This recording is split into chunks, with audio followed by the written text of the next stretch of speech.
What if I told you that the biggest threat to your success, your mental health, and your happiness isn't your competition, the economy, or even your own limiting beliefs? What if the real enemy is sitting right next to you in your office, living in your home, or pretending to be your friend? Toxic people are everywhere, and they're destroying lives, careers, and dreams every single day.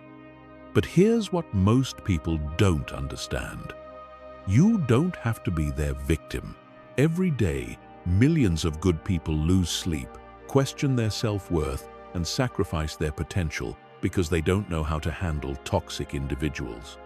They try to be nice, they try to reason, they try to change these people, and they end up drained, confused, and defeated.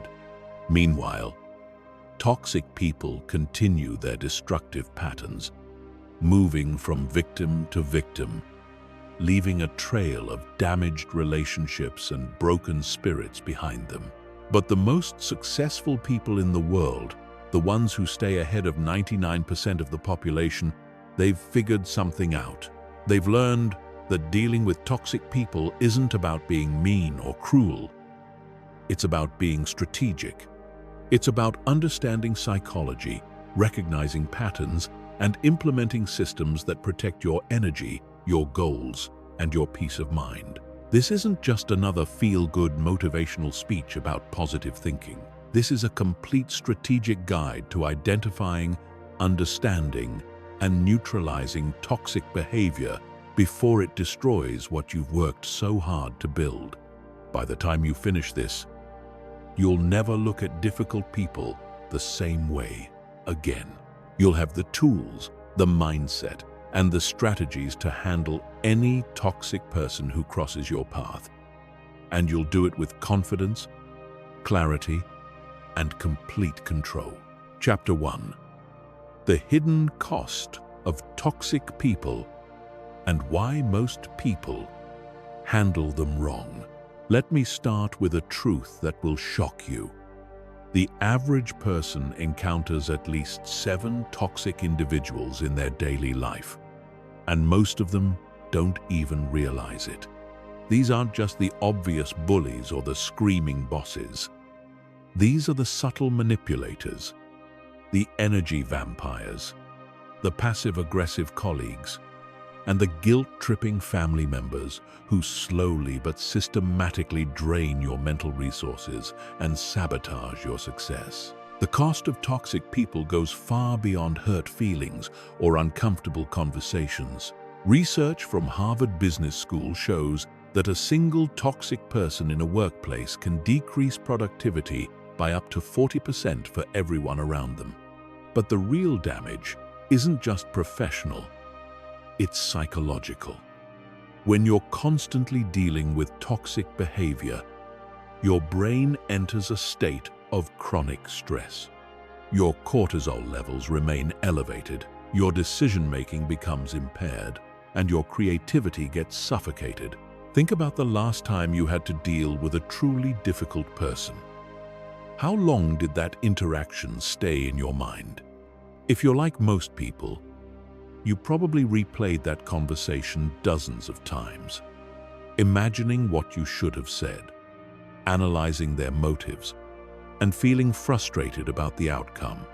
That mental energy, that emotional bandwidth, that's energy that could have been used to build your business, improve your relationships, or pursue your goals.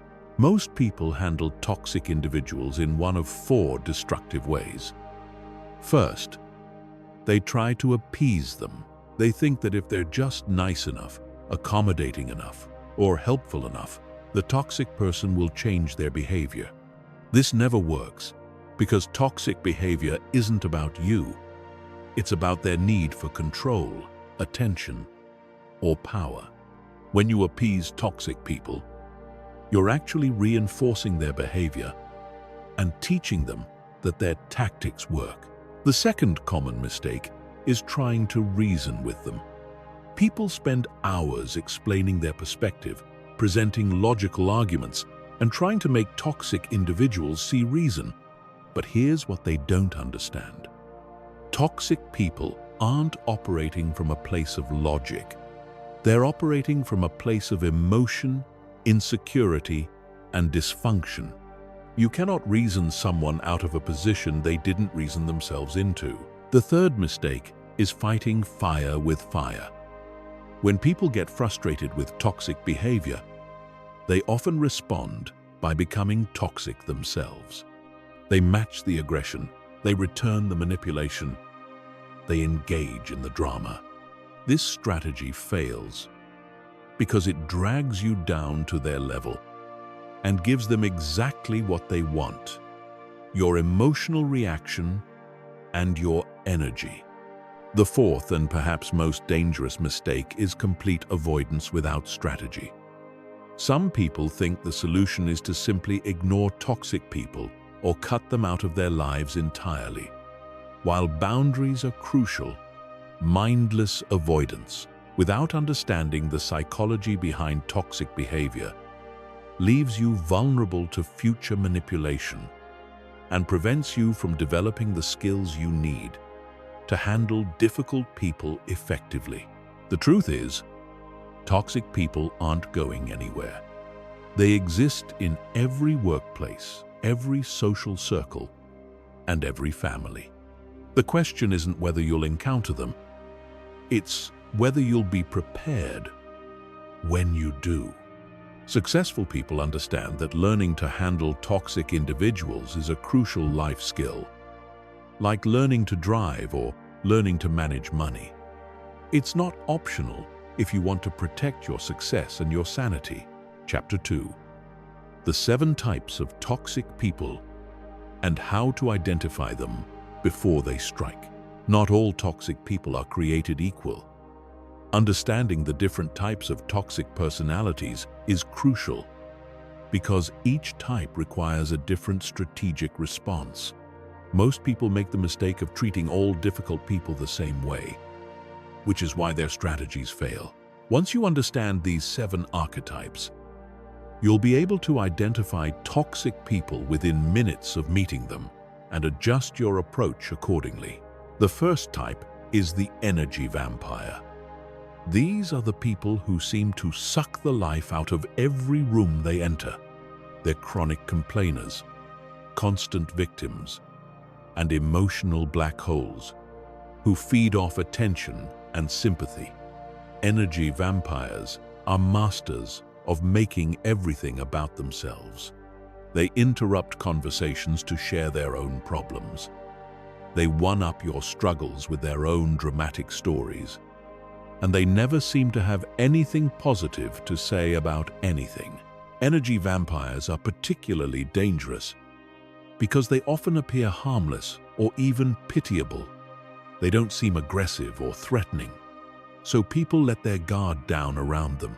But make no mistake, these individuals are toxic because they drain your emotional resources without ever giving anything back.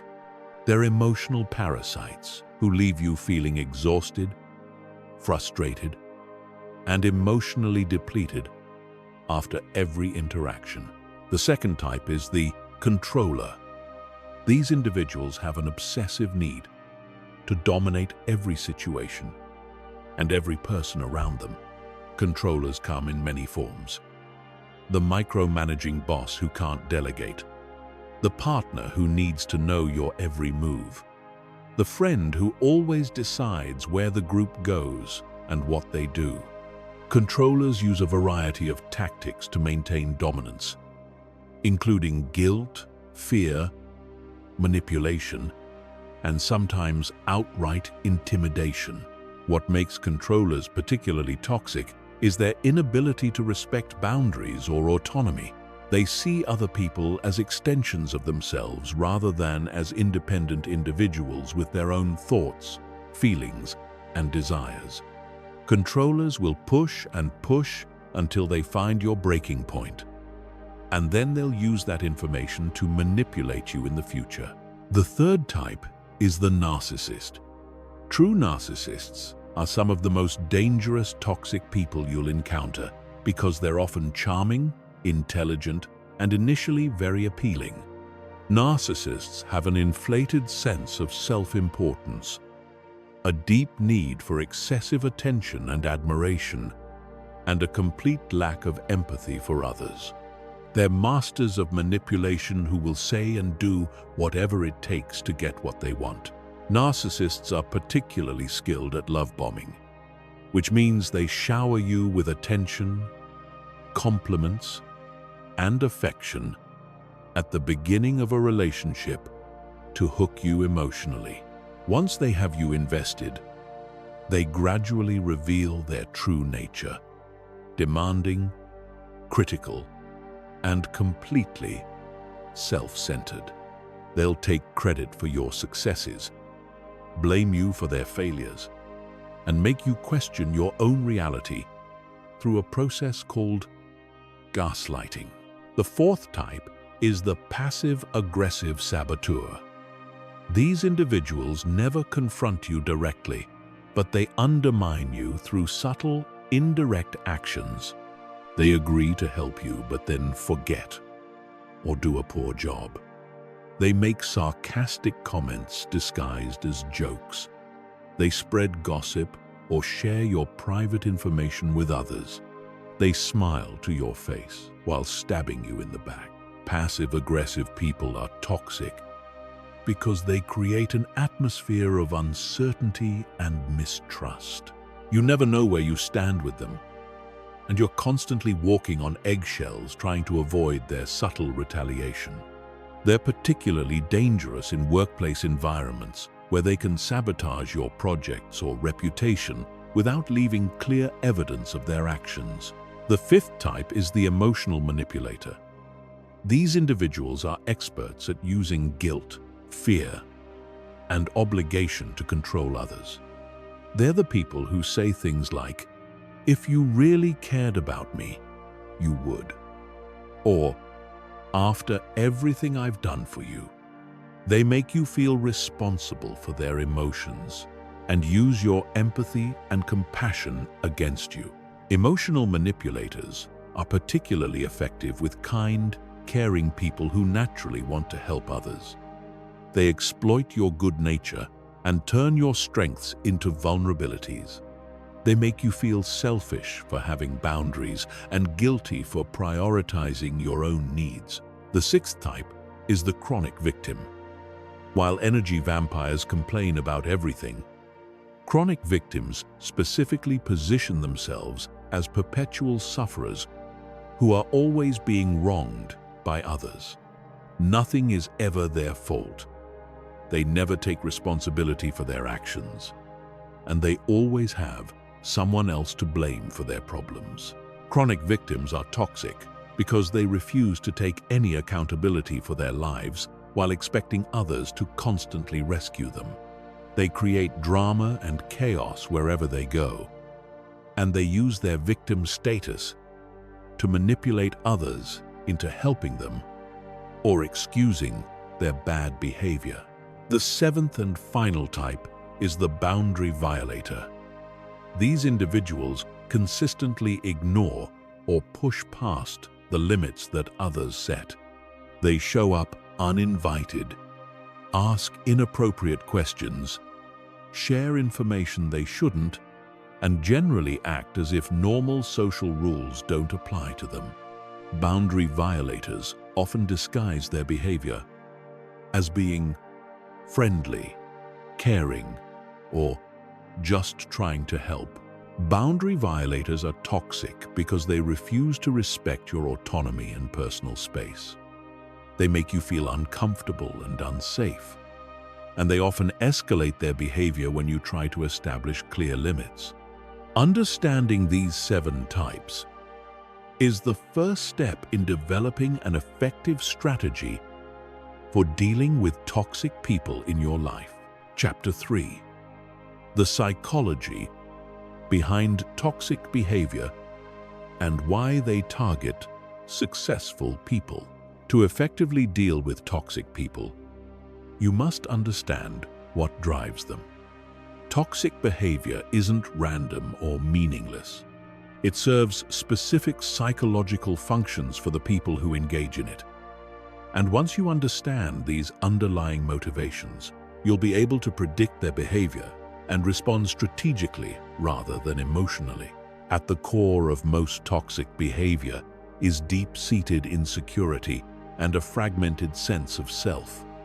Toxic people don't actually feel good about themselves, despite what their outward behavior might suggest. They suffer from what psychologists call emotional dysregulation, which means they can't manage their own emotions effectively. Instead of dealing with their internal pain and insecurity in healthy ways, they project it onto others through manipulation, control, and various forms of emotional abuse. Toxic people are often the product of childhood trauma, neglect, or dysfunction. They learned early in life that the world is an unsafe place where people can't be trusted and where they need to fight for every scrap of attention, love, or resources they can get. This creates what's known as an insecure attachment style, which affects how they relate to others for the rest of their lives. However, understanding the origins of toxic behavior doesn't mean you should excuse it or try to fix these people. That's one of the biggest mistakes that empathetic, successful people make. They think that if they can just show enough love, patience, or understanding, they can heal the toxic person's wounds and change their behavior. This is not only impossible, it's dangerous to your own well-being. Here's a crucial insight that most people miss. Toxic people specifically target successful, confident, and emotionally healthy individuals. This isn't coincidental. Toxic people are drawn to people who have what they lack: self-confidence, emotional stability, success, and positive energy. They see these qualities as something they can take or benefit from. Successful people make attractive targets for several reasons. First, they often have resources that toxic people want to access: money, connections, opportunities, or social status. Second, they tend to be generous and helpful by nature, which makes them vulnerable to manipulation.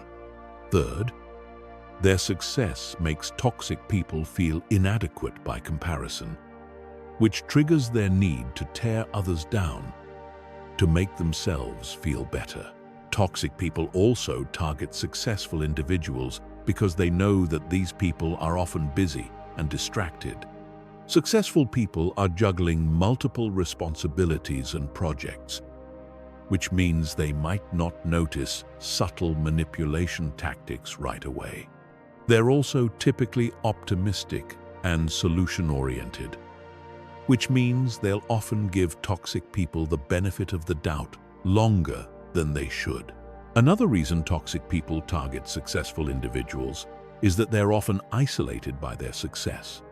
When you're achieving at a high level, you naturally have fewer peers and less social support, which makes you more vulnerable to toxic people who position themselves as allies or supporters.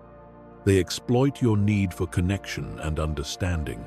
Toxic people also exploit what psychologists call the fundamental attribution error. This is the tendency for good people to attribute bad behavior to external circumstances rather than internal character flaws. When a toxic person treats you badly, your first instinct is to think they're having a bad day, they're under stress, or they didn't mean it the way it sounded. Toxic people count on this tendency because it allows them to continue their bad behavior without consequences. Understanding the psychology behind toxic behavior also reveals why traditional approaches to dealing with difficult people often fail. You can't reason with someone who isn't operating from a place of reason. You can't love someone into changing when their behavior serves important psychological functions for them. You can't set boundaries with someone who sees boundaries as challenges to overcome. The key insight is that toxic people don't want to change. Their behavior works for them. It gets them attention, control, resources, or whatever else they're seeking.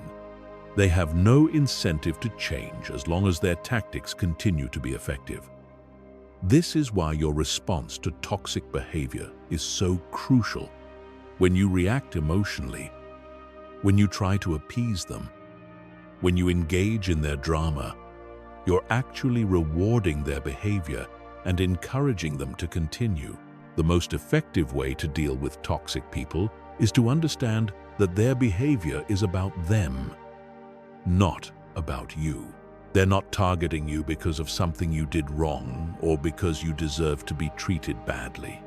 They're targeting you because you have something they want or because their psychological dysfunction compels them to seek out certain types of people to manipulate. This understanding is liberating because it removes the emotional charge from their behavior.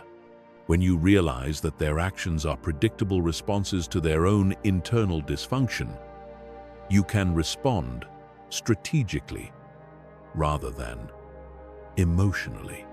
You can protect yourself without taking their behavior personally, and you can maintain your power and peace of mind regardless of how they choose to act. Chapter 4. The 4 deadly mistakes that keep you stuck in toxic cycles. Most people who struggle with toxic individuals aren't failing because they're weak or naive. They're failing because they're making 4 specific strategic mistakes that actually enable and encourage toxic behavior. These mistakes are so common and so deeply ingrained in our social conditioning that most people don't even realize they're making them. Once you understand these patterns, you can break free from the toxic cycles that have been draining your energy and sabotaging your success. The first deadly mistake is the empathy trap. This is where your natural compassion and understanding become weapons that toxic people use against you. Empathetic people have a tendency to make excuses for bad behavior. When someone treats them poorly, they immediately start looking for explanations. Maybe this person had a difficult childhood. Maybe they're going through a tough time. Maybe they don't realize how their behavior affects others. While empathy is generally a positive trait, it becomes dangerous when you extend it to people who exploit it. Toxic people are experts at generating sympathy and playing the victim when they're confronted about their behavior. They'll tell you sob stories about their past. They'll cry. They'll apologize and promise to change. And they'll make you feel guilty for standing up for yourself. The empathy trap keeps you stuck because it prevents you from taking decisive action. Instead of setting clear boundaries or removing toxic people from your life, you keep giving them chances to change.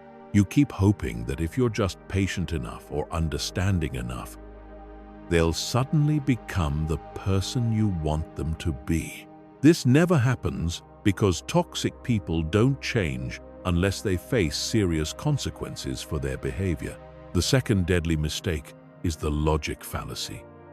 This is the belief that you can reason with toxic people if you just find the right words or the right approach.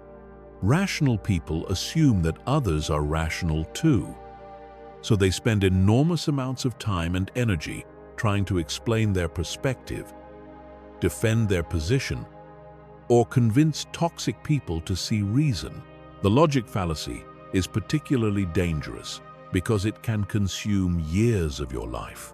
You'll have the same arguments over and over again, present the same evidence repeatedly, and exhaust yourself trying to make someone understand something they have no interest in understanding. Toxic people don't engage in logical discussions because they're not interested in finding truth or solving problems. They're interested in winning, controlling, or getting attention. When you try to reason with toxic people, You're actually giving them more opportunities to manipulate you. They'll twist your words, change the subject, bring up past grievances, or use various other tactics to keep you engaged in pointless debates. Meanwhile, you're wasting precious time and energy that could be used to build your business, improve your relationships, or pursue your goals. The third deadly mistake is the reaction addiction. This happens when you become so focused on responding to toxic behavior that you lose sight of your own goals and priorities. Toxic people are experts at pushing buttons and triggering emotional reactions. They know exactly what to say or do to make you angry, hurt, or frustrated, and they use these reactions to control your behavior. When you're caught in the reaction addiction, your life starts revolving around toxic people instead of around your own objectives. You spend your mental energy thinking about what they said, planning your response, or trying to predict their next move. You make decisions based on how they might react, rather than on what's best for you. You become reactive instead of proactive, and you lose control of your own life. The reaction addiction is particularly insidious because it can make you feel like you're doing something productive. You're responding, you're defending yourself, you're fighting back, but in reality, you're dancing to their tune and giving them exactly what they want: your attention and your emotional energy. Every time you react, you're reinforcing their behavior and encouraging them to continue. The fourth and final deadly mistake is the savior complex. This is the belief that you can fix or change toxic people through your love, patience, or support. People with savior complexes see toxic individuals as wounded souls who just need the right person to help them heal. They think they can be the exception, the one person who finally gets through to them and helps them become better. The savior complex is extremely dangerous because it keeps you invested in relationships that are fundamentally unhealthy and destructive. You'll tolerate abuse, manipulation, and disrespect because you believe you're helping someone heal. You'll sacrifice your own well-being for the fantasy of saving someone who doesn't want to be saved. Toxic people love people with savior complexes because they provide an endless source of attention, resources, and emotional energy. They'll play into your desire to help by positioning themselves as victims who need your unique understanding and support. They'll make you feel special and important while simultaneously draining you of everything you have to give. The savior complex is based on a fundamental misunderstanding of how change works. People don't change because someone loves them enough or tries hard enough. People change when they decide to change, usually because they face consequences that make their current behavior too costly to continue. You cannot love someone into changing, and trying to do so will only exhaust you and enable their toxic behavior. These four mistakes create a cycle that keeps you trapped in toxic relationships. The empathy trap makes you vulnerable to manipulation. The logic fallacy wastes your time and energy. The reaction addiction gives toxic people control over your emotions. And the savior complex keeps you invested in people who will never change. Breaking free from these patterns requires a fundamental shift in how you think about toxic people and how you respond to their behavior. The key is to recognize that dealing with toxic people is not about being understanding, reasonable, responsive, or helpful. It's about being strategic, boundaried, and focused on your own goals and well-being. When you stop making these four deadly mistakes, you'll immediately feel more powerful and more in control of your relationships and your life. Chapter 5. The Strategic Mindset Shift that changes everything. Everything changes when you stop trying to change toxic people and start focusing on changing your response to them. This isn't just a subtle adjustment in approach. It's a complete paradigm shift that will revolutionize how you handle difficult people and protect your mental energy. Most people waste years trying to fix others when the real power lies in controlling yourself. The traditional approach to dealing with difficult people is based on the false belief that if you can just find the right words, the right approach, or the right amount of patience, you can make them see reason and change their behavior. This approach fails because it gives toxic people all the power. You're essentially saying that your peace of mind and your success depend on their willingness to cooperate, which puts you in a permanently vulnerable position. The strategic mindset shift begins with accepting a fundamental truth. You cannot control other people's behavior, but you have complete control over your response to their behavior. This might seem obvious, but most people live as if the opposite were true. They spend enormous amounts of energy trying to change others while neglecting the one thing they actually have power over, themselves. When you embrace this shift, everything becomes simpler and more effective. Instead of asking, "How can I make this person stop being toxic?" you start asking, "How can I protect myself from this person's toxicity?" Instead of trying to convince them to treat you better, you focus on creating consequences that make their bad behavior costly for them. Instead of hoping they'll change, you change how you interact with them. This strategic approach is based on understanding leverage and power dynamics. Toxic people continue their behavior because it works for them. They get attention, control, resources, or emotional reactions from their targets. When you stop providing these rewards and start imposing costs for their behavior, you shift the power dynamic in your favor. The strategic mindset also recognizes that your time and energy are your most valuable resources. Every minute you spend trying to reason with a toxic person is a minute you're not spending on building your career, improving your relationships, or pursuing your goals. Successful people understand that their attention is precious and they guard it carefully. They don't waste it on people who drain rather than energize them. Another crucial aspect of the strategic mindset is understanding that you don't owe toxic people anything. You don't owe them your patience, your understanding, your forgiveness, or your continued presence in their lives. Many people struggle with guilt when they start setting boundaries with toxic individuals because they've been conditioned to believe that being a good person means being endlessly accommodating. But here's the truth. Being kind doesn't mean being a doormat. Being compassionate doesn't mean accepting abuse. Being understanding doesn't mean enabling destructive behavior.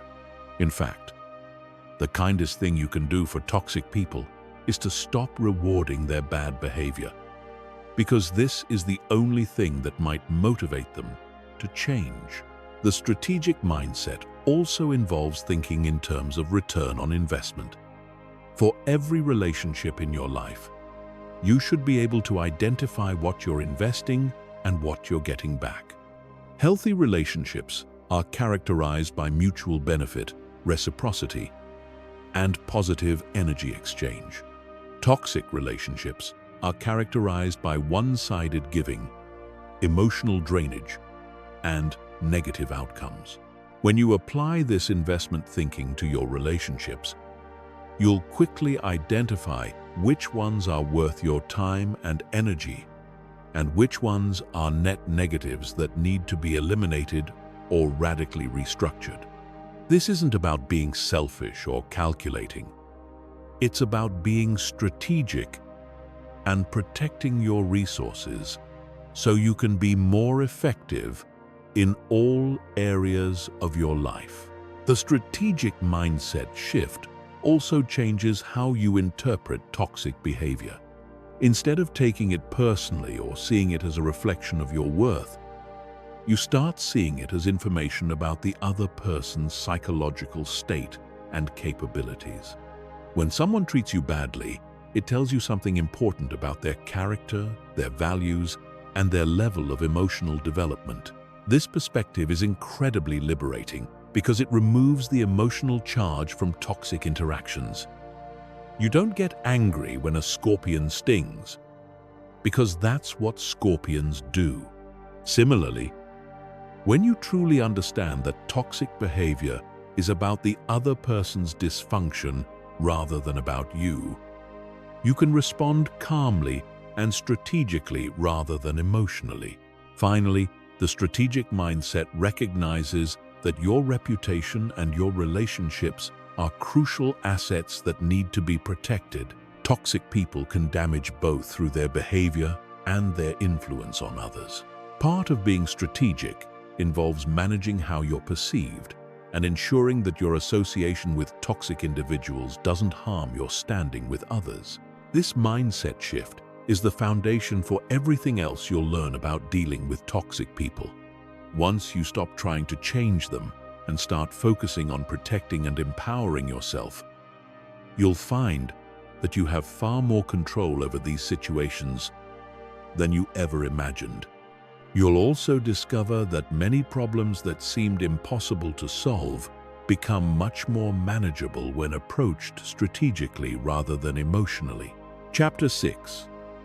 The Tactical Response System for each type of toxic person. Now that you understand the psychology behind toxic behavior and the strategic mindset required to deal with it effectively, let's get into the specific tactics you need for each type of toxic person. Remember, one-size-fits-all approaches fail because different toxic personalities require different strategic responses. What works with an energy vampire will backfire with a controller, and what neutralizes a narcissist might empower a passive-aggressive saboteur. When dealing with energy vampires, your primary strategy is energy conservation and redirection. These individuals feed off your emotional energy and attention, so your goal is to starve them of what they need while protecting your own resources. The most effective technique is called the gray rock method. You become as boring and unresponsive as possible during interactions. Give short, factual responses without emotional content. Don't ask follow-up questions about their problems, don't offer solutions, and don't show sympathy for their latest crisis. For example, when an energy vampire starts complaining about their job for the 100th time, instead of saying, "Oh no, what happened now?" you simply say, "That sounds frustrating," and immediately change the subject, or excuse yourself from the conversation. You're acknowledging their statement without feeding into their need for attention and drama. Over time, they'll find you less satisfying to interact with and will move on to more responsive targets. Controllers require a completely different approach because they interpret any sign of weakness or accommodation as an invitation to increase their dominance. With controllers, you must establish and maintain firm boundaries from the very beginning. The key is to be consistently assertive without being aggressive. You state your position clearly. You don't justify or explain extensively. And you don't negotiate on non-negotiable issues. When a controller tries to micromanage your work, you don't argue about whether their oversight is necessary. Instead, you say something like, "I understand your concerns. I'll update you on my progress at our scheduled weekly meeting." Then you do exactly what you said you would do. Nothing more and nothing less. Controllers respect consistency and strength, so you must never waver once you've established a boundary. Narcissists are perhaps the most challenging toxic people to deal with because they're often intelligent, charming, and skilled at manipulation. The key to handling narcissists is to never give them the admiration and attention they crave, while also never directly challenging their inflated self-image. This requires a delicate balance that I call strategic indifference. With narcissists, you acknowledge their statements without praising or criticizing them. When they brag about their achievements, you say, "That's interesting," rather than, "Wow, that's amazing." When they fish for compliments, you redirect the conversation rather than feeding their ego. The goal is to be polite but unengaging, present but not invested. Narcissists will eventually find you boring and move on to more responsive sources of admiration. Passive-aggressive saboteurs require direct confrontation, which is the opposite of what most people expect. These individuals count on others being too polite or conflict-averse to call out their behavior directly. They hide behind plausible deniability and act innocent when confronted. The most effective strategy is to make their behavior explicit and public. When a passive-aggressive person forgets to do something important, you don't accept their excuse. You say, "This is the third time this has happened.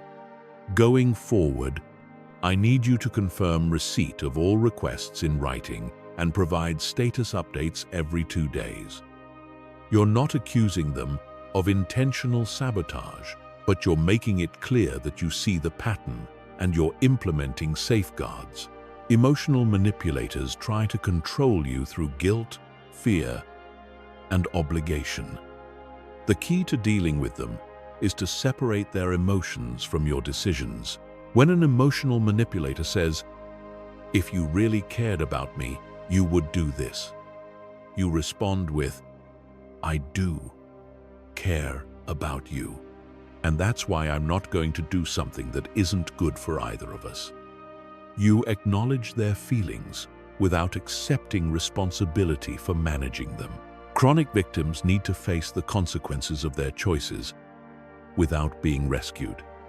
Every time you solve their problems or make excuses for their behavior, you enable their victim mentality. Instead, when they come to you with their latest crisis, you express sympathy but don't offer solutions. You say things like, "That sounds really difficult. What do you think you're going to do about it?" You force them to take ownership of their problems, rather than taking ownership yourself. Boundary violators must face immediate and consistent consequences for their behavior.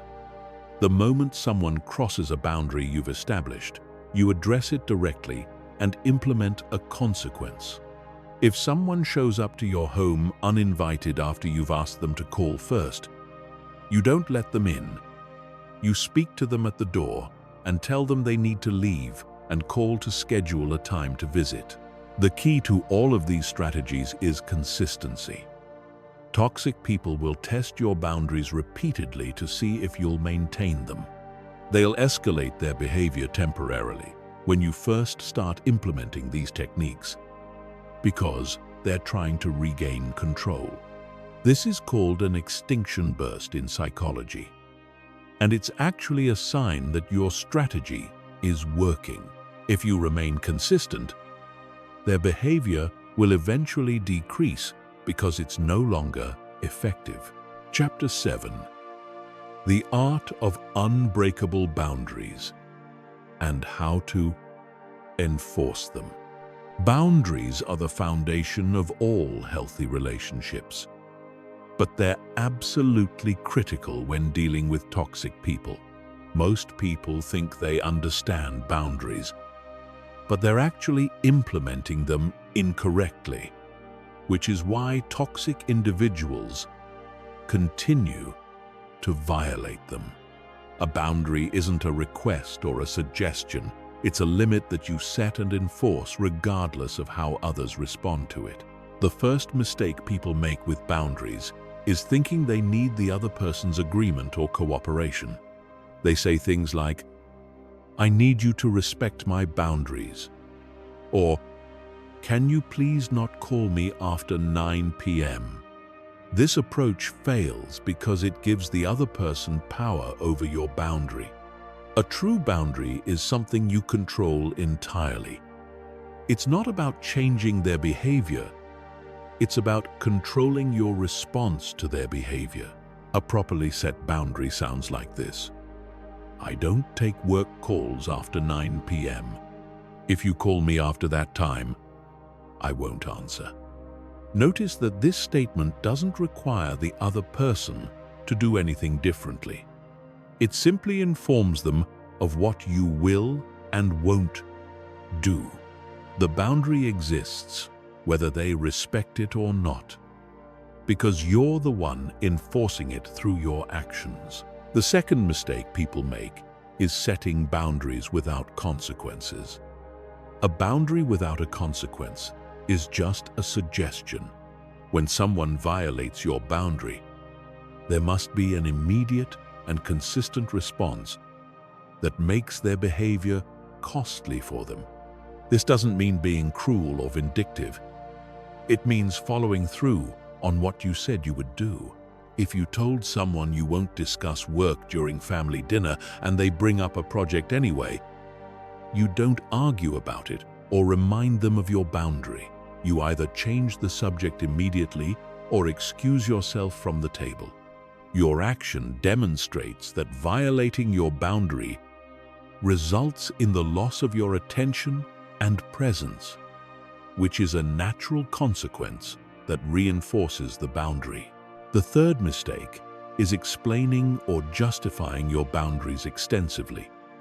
When you over-explain boundaries, you're essentially asking for permission to have them, which undermines their effectiveness. Toxic people will use your explanations against you, finding exceptions and loopholes or arguing about the validity of your reasons. Strong boundaries are stated simply and clearly, without extensive justification. For example, if you decide you won't lend money to a particular person anymore, you don't need to explain your financial situation or justify your decision. You simply say, "I'm not able to lend money anymore," and leave it at that. If they push for an explanation, you can repeat the same statement or say, "That's just not something I'm comfortable with anymore." The fourth critical aspect of boundary setting is understanding the difference between boundaries and ultimatums. Boundaries are about controlling your own behavior, while ultimatums are about controlling someone else's behavior. Ultimatums often backfire because they create power struggles and can be called as bluffs. Boundaries, on the other hand, are simply statements of fact about what you will and won't do. When setting boundaries with toxic people, you must be prepared for them to test and challenge those boundaries. This is not a sign that your boundaries are wrong or ineffective. It's a predictable response that you should expect and prepare for. Toxic people have learned that persistence often pays off, so they'll escalate their behavior temporarily to see if you'll give in. This testing phase is crucial because it determines whether your boundary will be respected long term.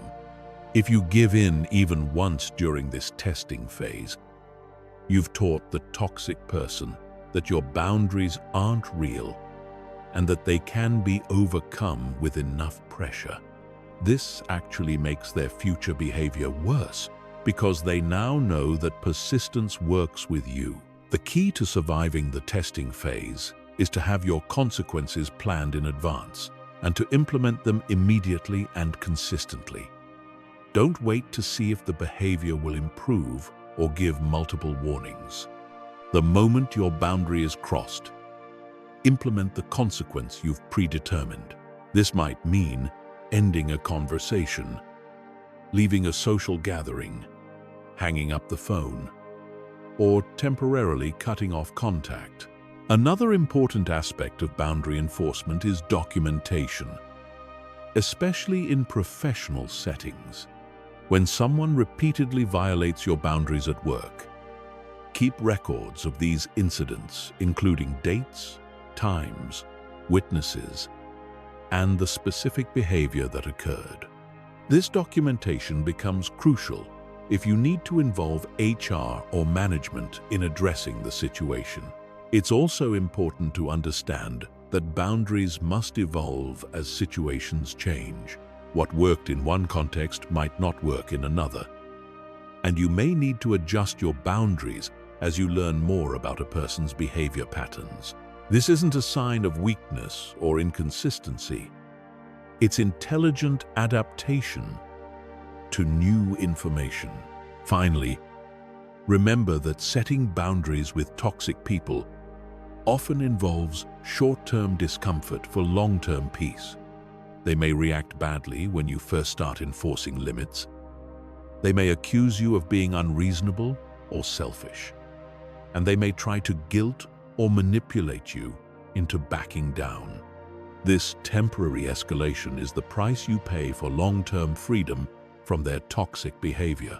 The most successful people understand that their time, energy, and peace of mind are too valuable to be constantly under attack from boundary violators. They set clear limits, enforce them consistently, and create lives where toxic behavior simply isn't tolerated. When you master the art of unbreakable boundaries, you'll find that many of your relationship problems solve themselves because people quickly learn how they can and can't treat you. Chapter 8: Emotional Protection Protocols and Mental Armor Techniques. Dealing with toxic people isn't just about external strategies and boundary setting. You also need internal protection systems that shield your emotional well-being and prevent their negativity from infiltrating your mental space. Most people focus exclusively on changing the external situation while leaving themselves emotionally vulnerable to manipulation and psychological damage. The first level of emotional protection is what I call mental compartmentalization. This is the ability to separate their behavior from your self-worth and emotional state. When toxic people attack, criticize, or try to make you feel bad about yourself, you must have a mental system that prevents their words from penetrating your core sense of self. Mental compartmentalization works by recognizing that their opinion of you is really a reflection of their internal state rather than an accurate assessment of your worth.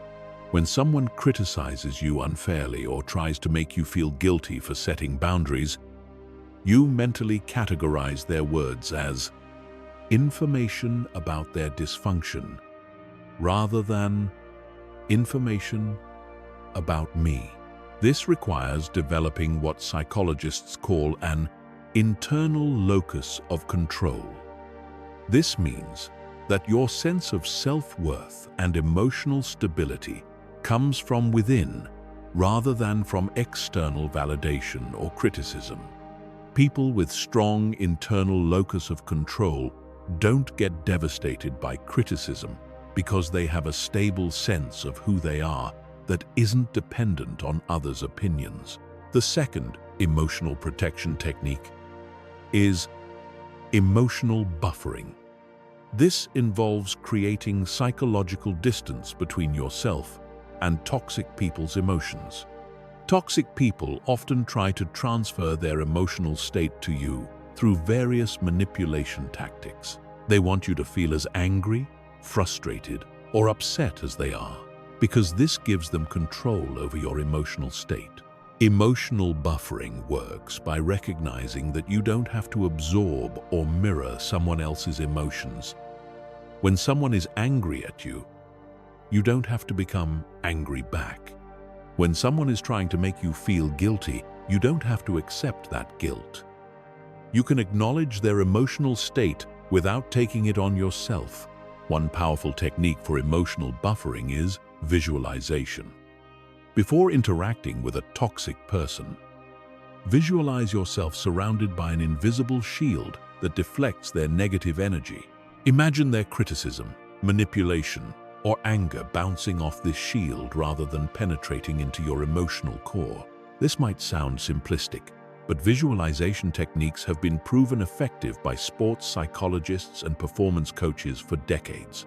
The third protection technique is strategic emotional detachment.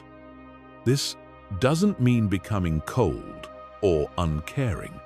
It means maintaining appropriate emotional distance from people who use your emotions against you. Many people make the mistake of being emotionally invested in toxic people's approval, happiness, or success. This investment gives toxic people power over your emotional state.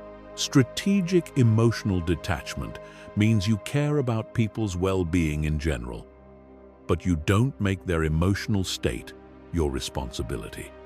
You can wish someone well without being emotionally devastated when they're unhappy. You can hope they make good choices without feeling responsible when they make bad ones. This is particularly important with family members or long-term friends who have become toxic.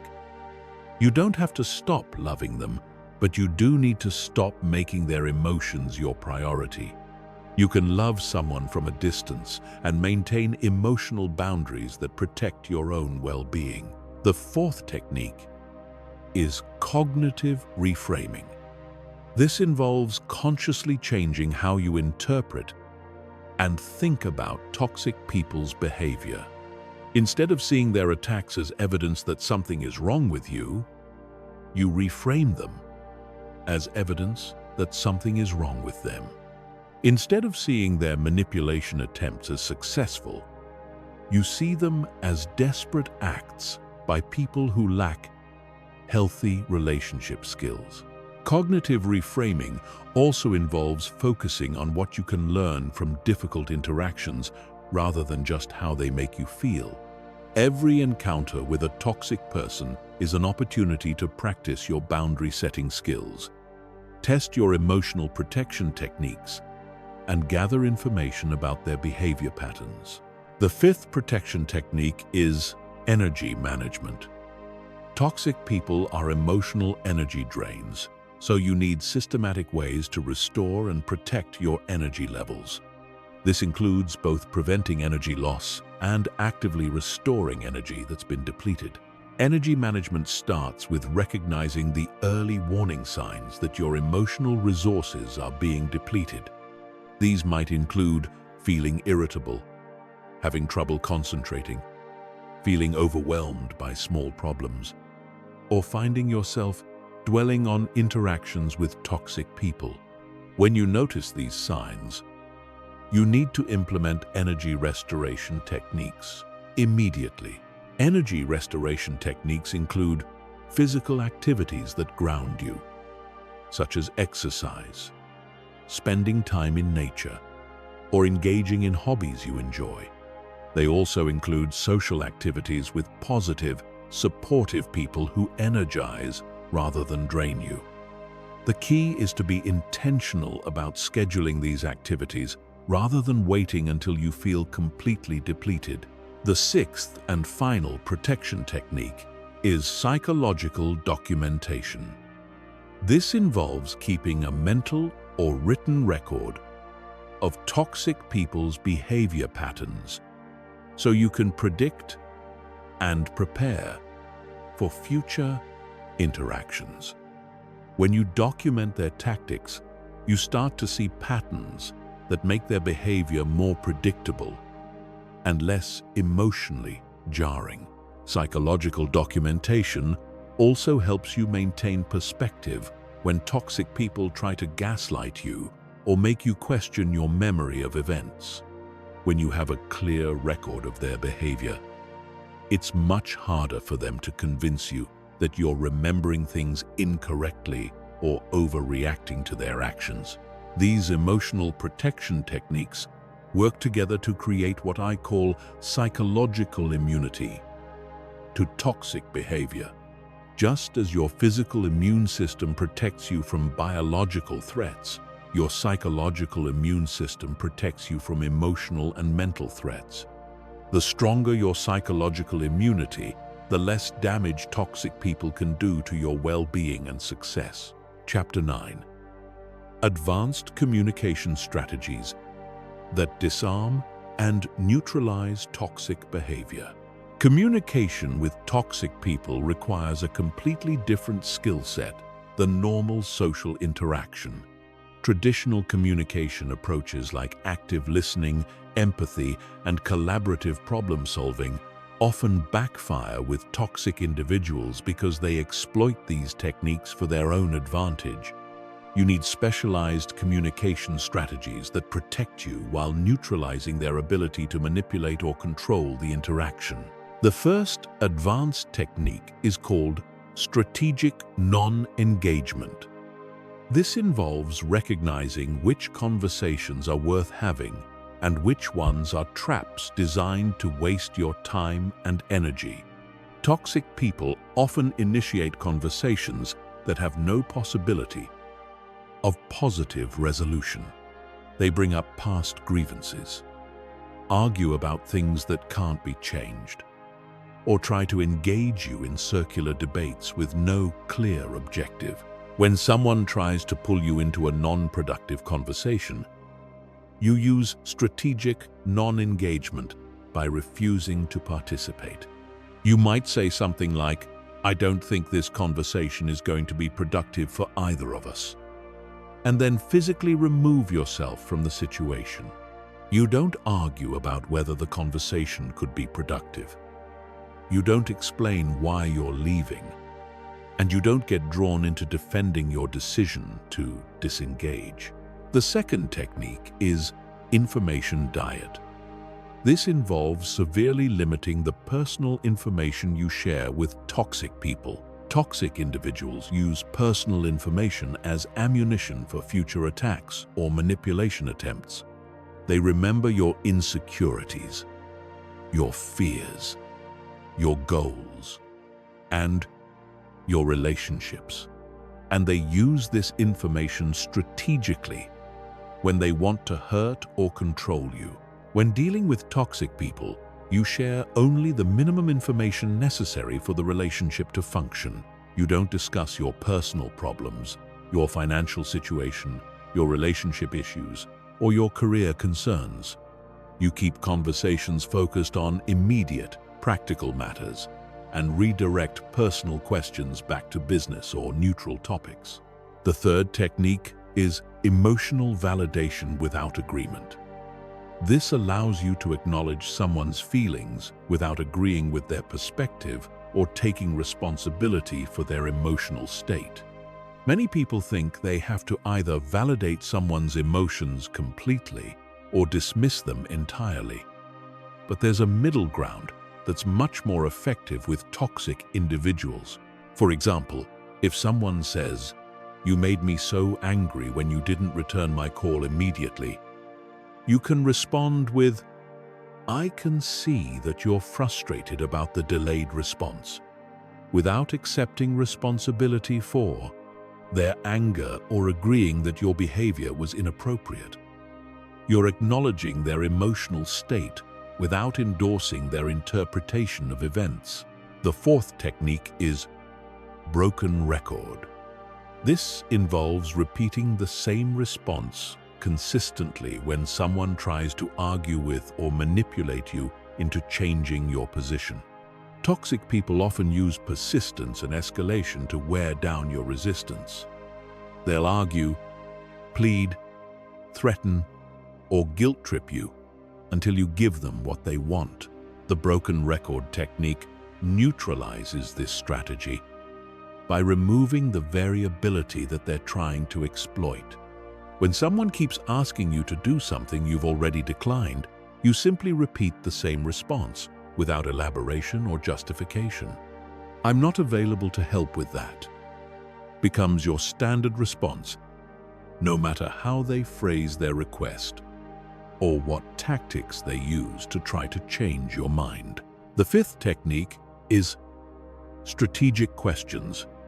Instead of making statements that toxic people can argue with or attack, you ask questions that force them to reveal their true motivations or confront the logical inconsistencies in their position.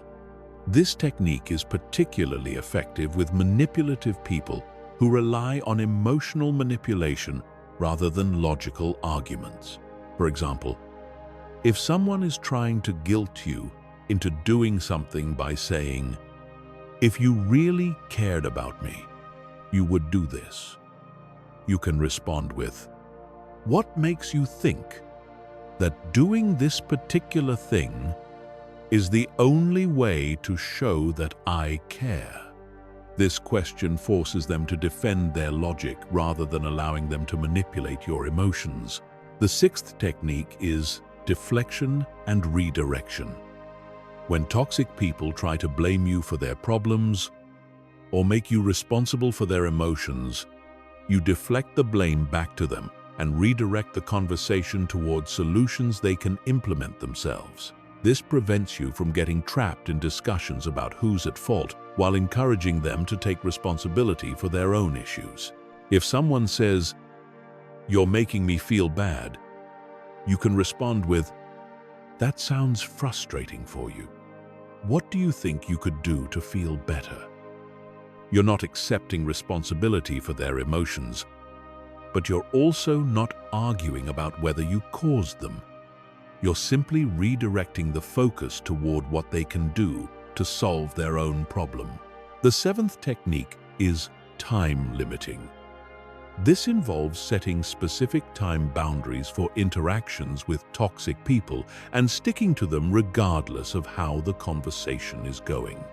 Many toxic people use time pressure and extended discussions to wear down your resistance and get what they want. Before interacting with a toxic person, decide how much time you're willing to invest in the conversation and announce this limit at the beginning. "I have about 10 minutes to discuss this," gives you a natural exit strategy and prevents them from trapping you in endless circular discussions. The eighth and final technique is documentation and witnesses. In situations where you need to interact with toxic people regularly, especially in professional settings, you document important conversations and include witnesses whenever possible. This protects you from gaslighting attempts and provides evidence if the situation escalates to the point where you need outside intervention. Documentation doesn't mean recording conversations without permission, which can create legal issues. It means sending follow-up emails that summarize what was discussed and agreed upon, copying relevant supervisors or colleagues on important communications, and keeping records of when toxic behavior occurs. These advanced communication strategies work because they remove the elements that toxic people depend on for their manipulation: your emotional reactivity, your need for their approval, your willingness to accept responsibility for their problems, and your assumption that they're operating in good faith. When you master these techniques, you'll find that toxic people either modify their behavior when interacting with you or they avoid you altogether, both of which are positive outcomes. Chapter 10. The Strategic Decision Matrix. When to fight, when to flee, when to stay. One of the most challenging aspects of dealing with toxic people is knowing when to invest energy in addressing the situation and when to simply remove yourself from it entirely. Many people waste years trying to fix relationships that can't be fixed, while others give up too quickly on situations that could be resolved with the right strategy. Making the wrong choice can cost you years of your life and enormous amounts of emotional energy. The strategic decision matrix is a systematic framework for evaluating your options when dealing with toxic people. It considers 4 key factors: the relationship's importance to your goals, your ability to influence the situation, the cost of continued engagement, and the availability of alternatives. By analyzing these factors objectively, you can make rational decisions rather than emotional ones. The first factor is relationship importance. Not all relationships are equally crucial to your success and well-being. A toxic boss who controls your career advancement requires a different strategy than a toxic neighbor who has no impact on your professional life. A toxic family member who will be in your life for decades needs different handling than a toxic acquaintance you can easily avoid. To assess relationship importance, ask yourself these questions. Does this person have power over my career, finances, or living situation? Will I be forced to interact with them regularly, regardless of my preferences? Do they have influence over other important relationships in my life? Are they connected to goals or opportunities that matter to me? The higher the importance, the more effort it's worth investing in finding a solution rather than simply avoiding the person. The second factor is your ability to influence the situation. Some toxic people can be managed or neutralized through the strategies we've discussed, while others are completely resistant to change. Your ability to influence depends on several variables: your position relative to theirs, their level of psychological dysfunction, the support you have from others, and the consequences you can impose for their behavior. People with severe personality disorders, active addictions, or deep-seated psychological problems are generally not influenced by boundary setting or strategic communication. They require professional intervention or complete avoidance. On the other hand, people who are toxic due to stress, poor modeling, or lack of awareness can often be managed effectively with consistent boundaries and consequences. The third factor is the cost of continued engagement. Every relationship requires an investment of time, energy, and emotional resources. With toxic people, this investment is often much higher than normal because you have to maintain constant vigilance, implement protection strategies, and deal with the stress of their behavior. You need to honestly assess whether the benefits of maintaining the relationship outweigh these costs. Consider not just the immediate costs, but the long-term impact on your mental health, your other relationships, and your ability to pursue your goals. If dealing with a toxic person is consuming a significant portion of your mental energy and preventing you from focusing on more important priorities, the cost may be too high regardless of other factors. The fourth factor is the availability of alternatives. Sometimes you have options for achieving your goals or meeting your needs without maintaining a relationship with a toxic person. Other times, they're the only path to something important, at least in the short term. Understanding your alternatives helps you make strategic rather than emotional decisions about how to handle the situation. Based on these 4 factors, toxic relationships generally fall into one of 4 categories, each requiring a different strategic response. The first category is high importance, high influence. These are situations where the relationship matters significantly to your goals, and you have realistic hope of improving the situation through strategic intervention. For high importance, high influence situations, you fight.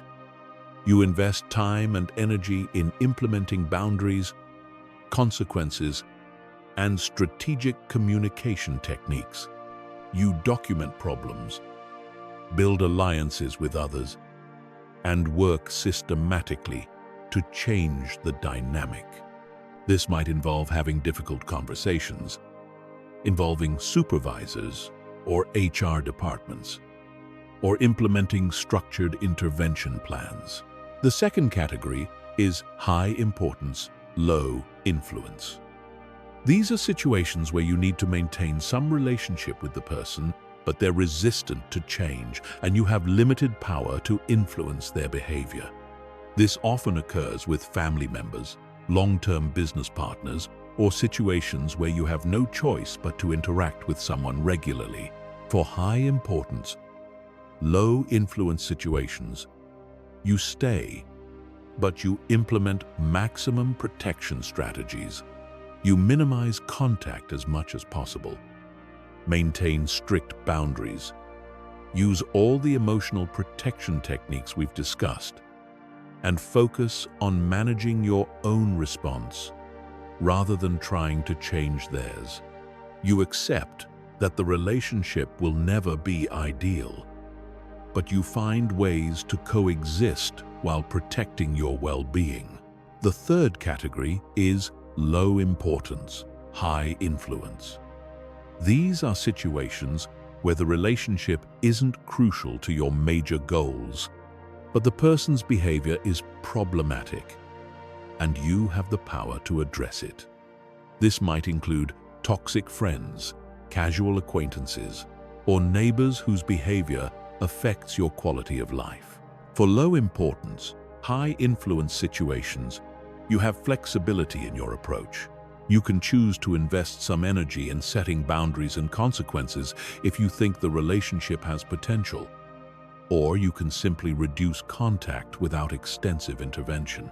The key is not to invest more energy than the relationship warrants. The fourth category is low importance, low influence. These are toxic people who have minimal impact on your important goals and who are resistant to change.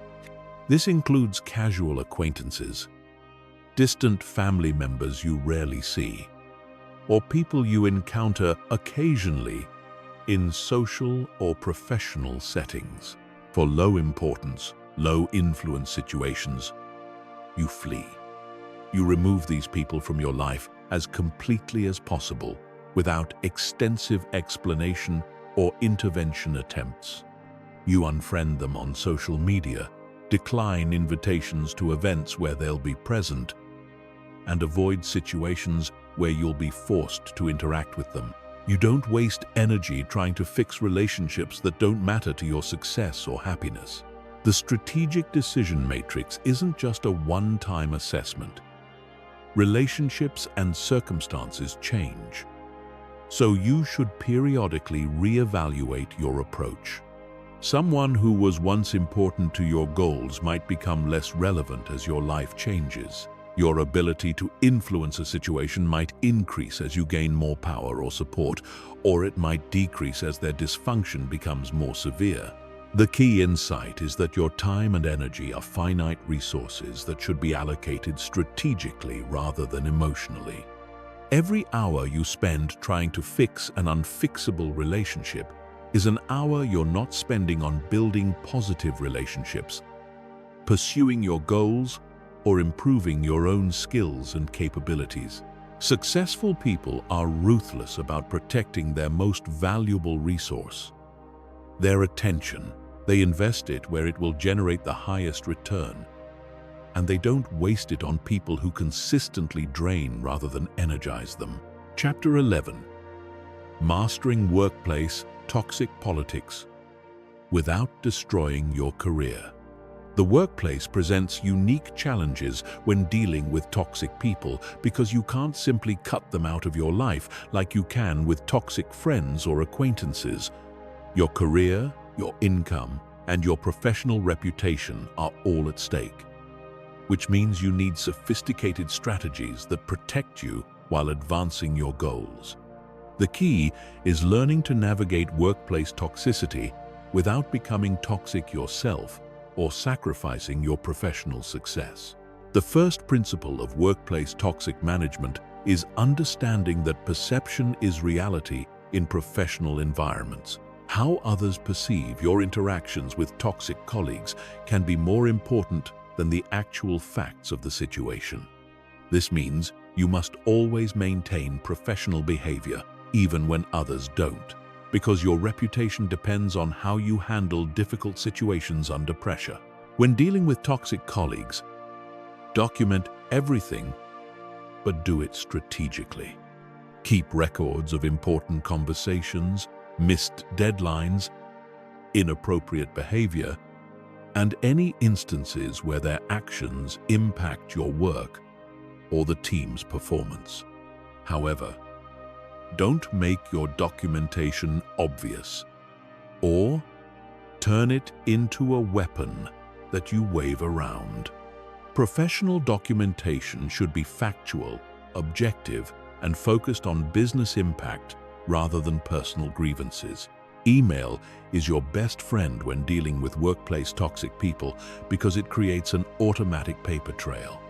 After important verbal conversations, send a follow-up email summarizing what was discussed and what actions were agreed upon.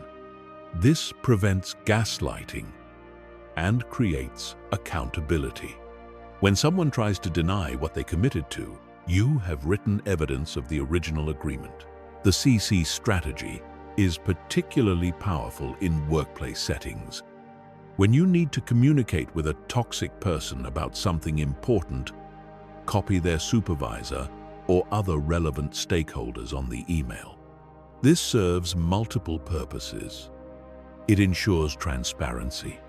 It makes the toxic person more likely to behave professionally since others are watching, and it creates witnesses to their behavior patterns. Toxic bosses require special handling because the power dynamic is fundamentally different than with peers or subordinates.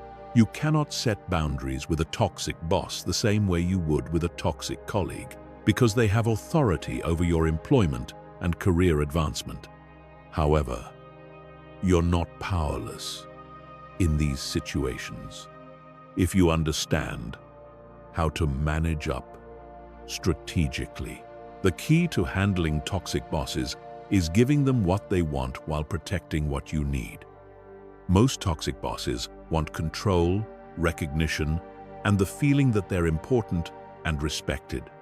You can provide these things without sacrificing your integrity or effectiveness.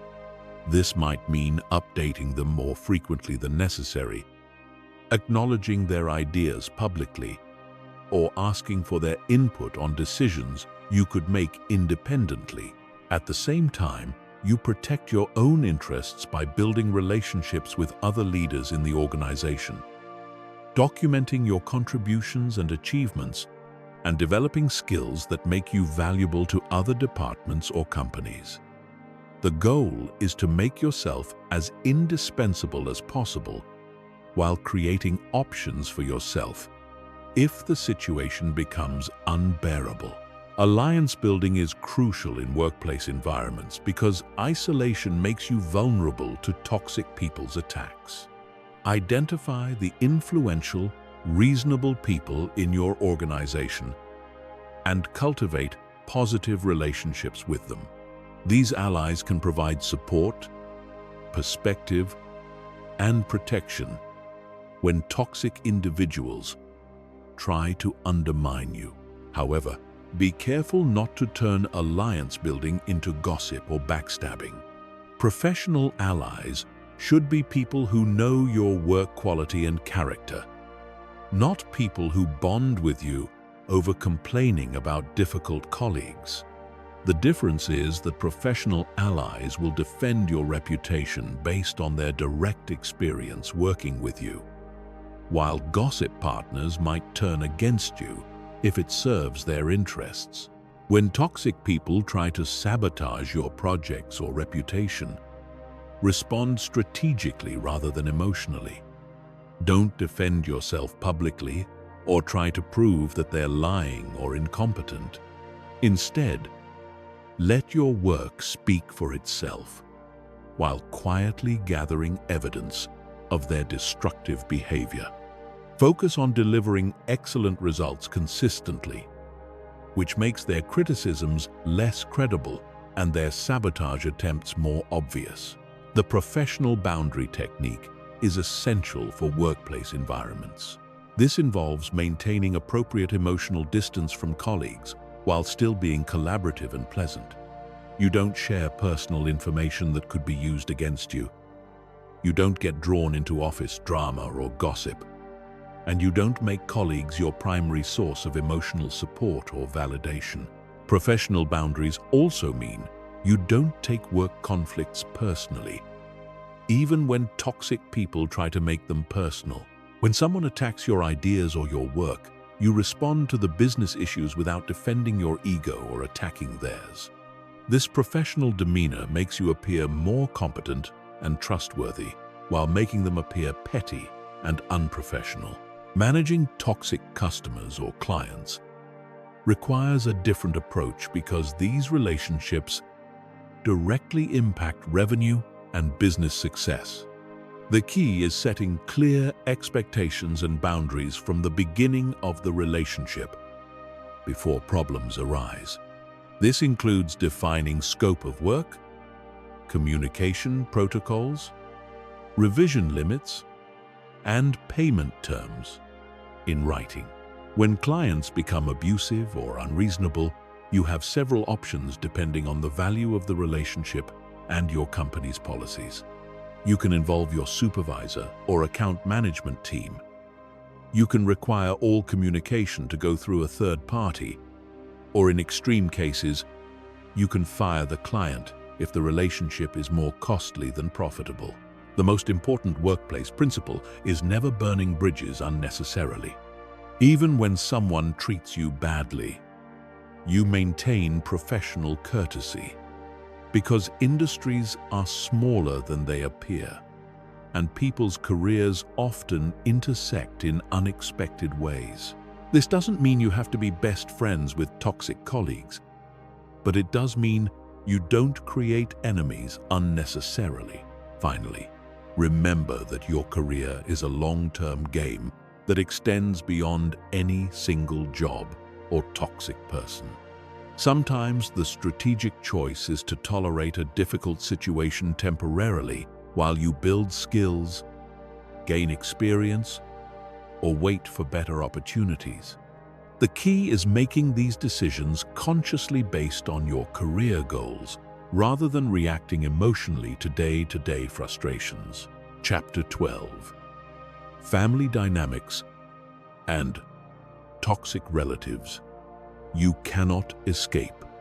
Family relationships present the most complex challenges when dealing with toxic people because these connections are permanent and loaded with emotional history, cultural expectations, and shared trauma. You cannot fire a toxic family member, and completely cutting contact often comes with significant social and emotional costs. This requires sophisticated strategies that protect your well-being while maintaining necessary family connections. The first challenge with toxic family members is overcoming the family loyalty trap. This is the belief that family members deserve unlimited patience, forgiveness, and support regardless of how they treat you. Society reinforces this belief through cultural messages about family being everything, blood being thicker than water, and family members always being there for each other. However, the reality is that sharing DNA or growing up in the same household doesn't automatically create healthy, functional relationships. Some family members are genuinely toxic people who happen to be related to you, and treating them differently than you would treat toxic strangers only enables their behavior and makes you more vulnerable to their manipulation. The key insight is that you can love family members while still protecting yourself from their toxic behavior. Love doesn't require accepting abuse, manipulation, or disrespect. You can care about someone's well-being while refusing to tolerate their destructive actions. This distinction is crucial because it allows you to maintain family connections without sacrificing your mental health or success. Toxic parents present unique challenges because the parent-child relationship is foundational to your psychological development and self-concept.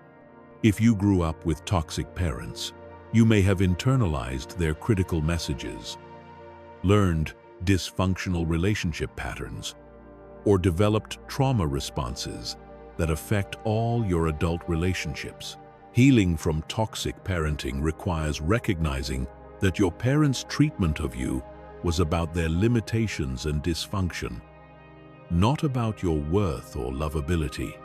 Children naturally assume that their parents' behavior reflects their own value, but this assumption is often incorrect. Toxic parents often treat their children badly because of their own unresolved trauma, mental health issues, or emotional immaturity. Setting boundaries with toxic parents as an adult requires overcoming both external pressure and internal guilt. Other family members, friends, and society in general may criticize you for not being more understanding or forgiving toward your parents. You may feel guilty for setting limits with people who raised you and provided for you during childhood. The key is remembering that gratitude for past care doesn't require accepting present abuse. You can appreciate what your parents did for you as a child while still protecting yourself from their toxic behavior as an adult. Boundaries aren't punishment or revenge. They're necessary protection for your mental health and success. Toxic siblings often compete for parental attention and resources well into adulthood, creating ongoing drama and conflict at family gatherings. They may try to recreate childhood dynamics where you played specific roles like the scapegoat, the golden child, or the caretaker. Breaking free from these roles requires conscious effort and consistent boundary enforcement. The family role reset technique involves refusing to play the role that toxic family members expect you to play. If you were always the peacemaker who smoothed over conflicts, you stop automatically jumping in to fix family problems. If you were the responsible one who took care of everyone else's needs, you start prioritizing your own needs and letting others handle their own problems. Holiday gatherings and family events require special strategies because these occasions often force you to interact with toxic family members in close quarters for extended periods. The key is planning your approach in advance, rather than hoping things will go smoothly or trying to manage situations reactively. Pre-event planning includes deciding how long you'll stay, what topics you will and won't discuss, how you'll respond to predictable triggering behavior, and what your exit strategy will be if things become unbearable. You might decide to stay in a hotel rather than in the family home, limit your visit to a few hours rather than a few days, or bring a supportive friend or partner who can help you maintain perspective. The broken record for family technique involves preparing standard responses for common family manipulation tactics. When relatives try to guilt you about your boundaries, ask inappropriate questions, or bring up old grievances, you have predetermined responses that you can repeat calmly without getting drawn into lengthy explanations or justifications. For example, if a family member says, "You've changed, you used to be so much more fun," you might respond with, "I'm happy with who I am now," and then change the subject or excuse yourself from the conversation. You don't explain why you've changed, defend your current personality, or argue about whether the change is positive or negative. Managing family inheritance and financial issues often brings out the worst in toxic relatives because money and property represent power, security, and parental favoritism. These situations can destroy family relationships permanently if not handled carefully. The key is approaching inheritance issues as business transactions rather than emotional negotiations. Document all agreements in writing. Involve neutral third parties, like attorneys or financial advisors, when necessary, and don't make financial decisions based on guilt, manipulation, or promises of future family harmony. Toxic family members often use inheritance discussions as opportunities to relitigate old grievances or extract commitments that serve their interests. The information boundaries technique is crucial for family relationships because toxic relatives often use personal information to create drama, manipulate other family members, or interfere in your life. Limit what you share about your career, relationships, financial situation, and personal struggles. Share only positive, general updates that can't be used against you later. This doesn't mean being dishonest or secretive. It means being selective about what information serves your relationships and what information creates vulnerability. You can be warm and loving with family members while still maintaining appropriate privacy about your personal life. Finally, remember that you get to define what family means to you as an adult. Family isn't just about biological relationships. It's about people who support your growth, respect your boundaries, and contribute positively to your life. Sometimes the family you choose through friendships and partnerships is healthier and more supportive than the family you were born into. Creating boundaries with biological family members while building chosen family relationships allows you to honor your heritage and history while also protecting your future and well-being.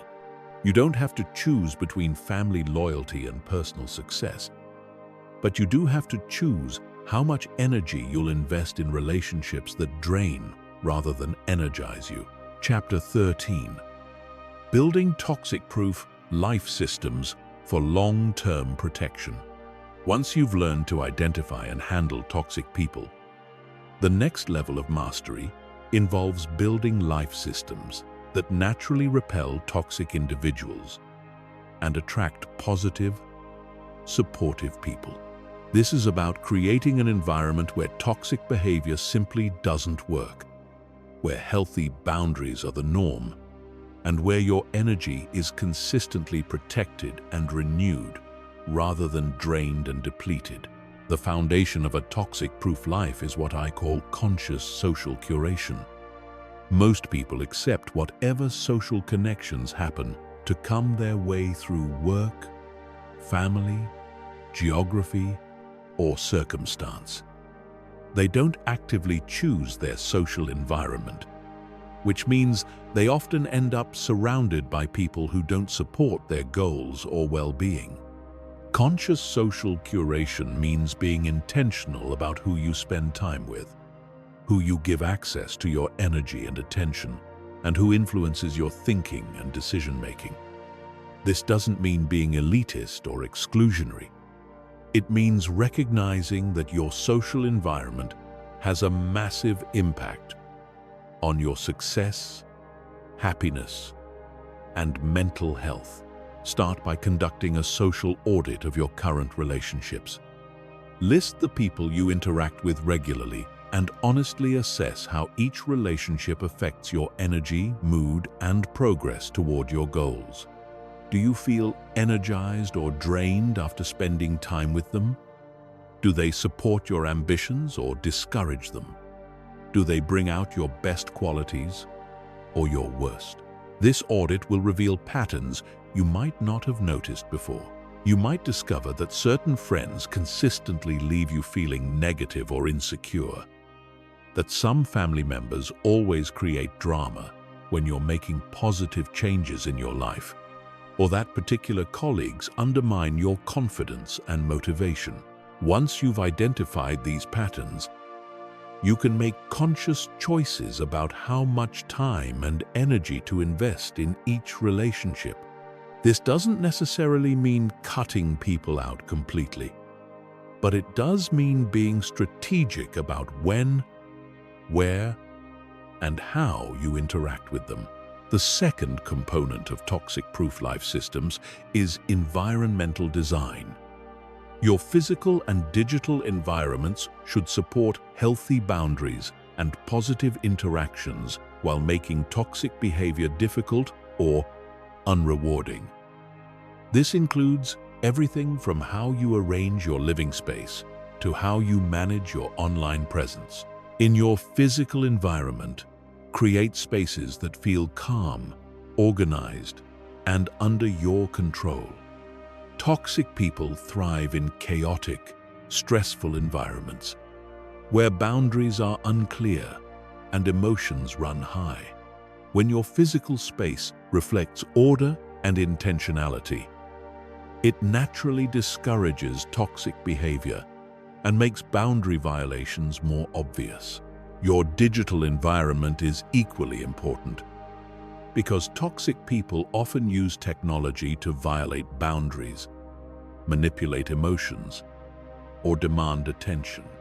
Take control of your phone, email, and social media accounts by setting specific times for checking messages, turning off non-essential notifications, and blocking or muting people who consistently create negativity in your digital space. The communication gatekeeper system is a powerful tool for managing access to your time and attention. Instead of being available to everyone at all times, create structured ways for people to communicate with you that give you control over when and how you respond. This might mean setting specific office hours when you're available for phone calls, requiring people to schedule meetings in advance rather than dropping by unexpectedly, or using email for most communication, so you can respond thoughtfully rather than reactively. The goal is to make your time and attention something that requires effort to access, rather than something that's freely available to anyone who demands it.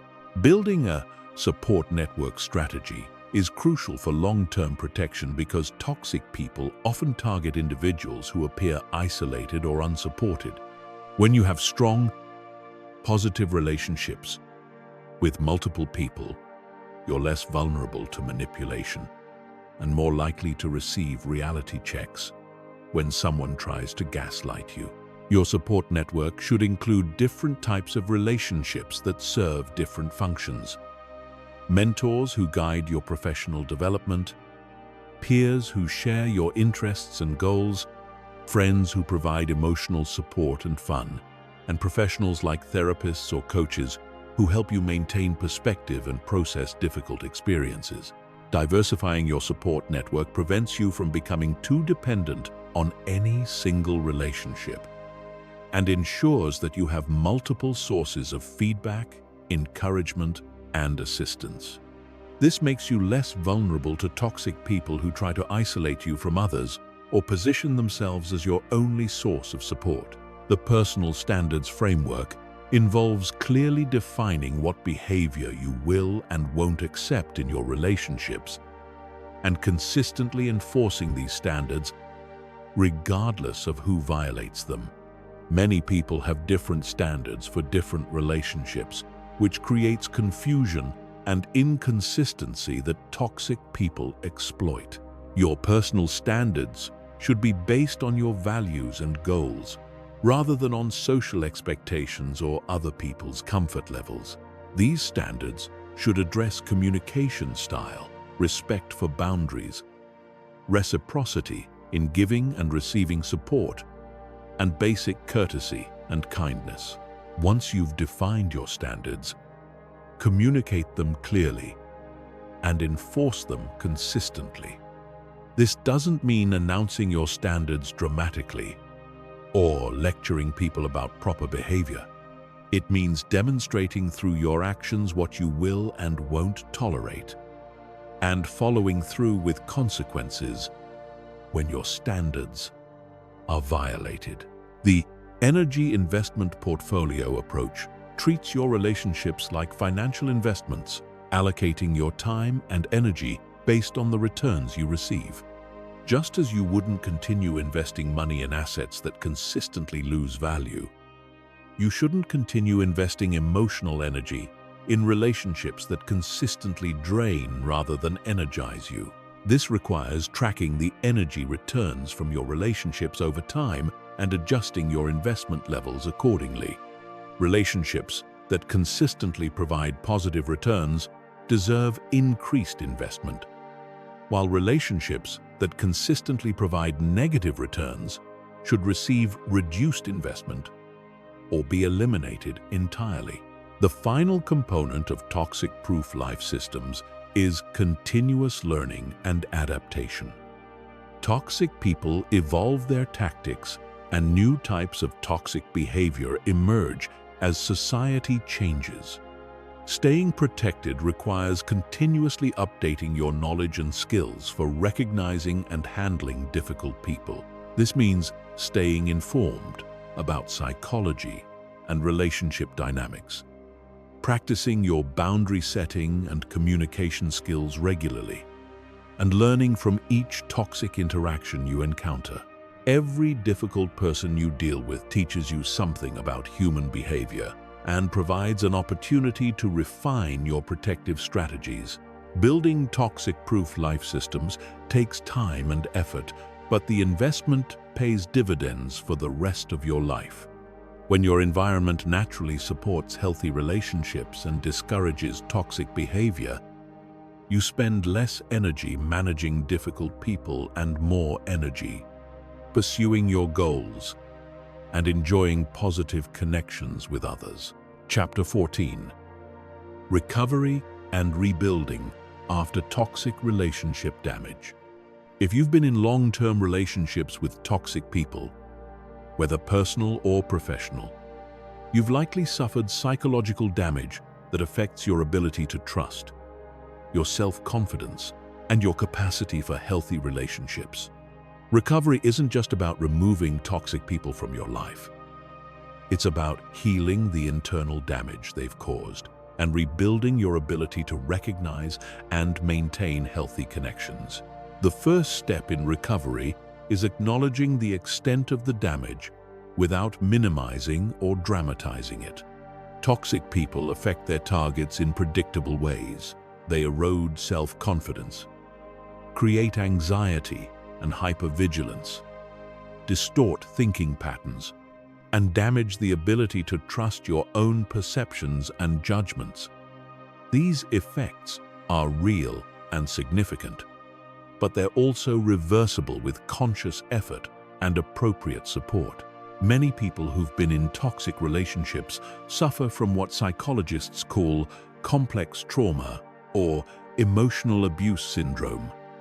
This isn't as severe as post-traumatic stress disorder, but it involves similar symptoms: difficulty concentrating, sleep problems, emotional numbness or overwhelming emotions, social withdrawal, and persistent negative thoughts about yourself and others. Understanding that these symptoms are normal responses to abnormal treatment is crucial for recovery. You're not weak, damaged, or broken because you've been affected by toxic behavior. You're a normal person who responded normally to an abnormal situation.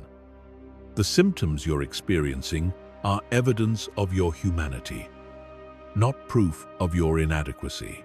The reality recalibration process involves relearning to trust your own perceptions and judgments after they've been systematically undermined by gaslighting and manipulation. Toxic people deliberately confuse their targets about reality, making them question their memory, their interpretations of events, and their emotional responses to mistreatment. Recovery requires systematically rebuilding confidence in your ability to perceive reality accurately. Start by keeping a journal where you record your thoughts, feelings, and observations without editing or second-guessing yourself. Notice when you automatically assume you're wrong or when you dismiss your own concerns as overreactions. Practice validating your own experiences instead of seeking external validation for everything you think and feel. When something feels wrong to you, trust that feeling even if you can't immediately explain why. Your intuition about people and situations is probably much more accurate than you've been led to believe. The Boundary Reconstruction Project involves relearning how to set and maintain healthy boundaries after they've been systematically violated or ignored. People who've been in toxic relationships often lose touch with their own needs, preferences, and limits because they've spent so much energy accommodating others or avoiding conflict. Start small by identifying minor preferences and honoring them consistently. This might mean choosing what to eat for lunch without asking others for their opinion, deciding what to watch on television without defaulting to others' preferences, or saying no to small requests that you don't want to fulfill. Gradually work up to larger boundary-setting challenges as your confidence and skills improve. The goal is to rebuild your natural ability to recognize your own needs and assert them appropriately, even when others disagree or express displeasure with your choices.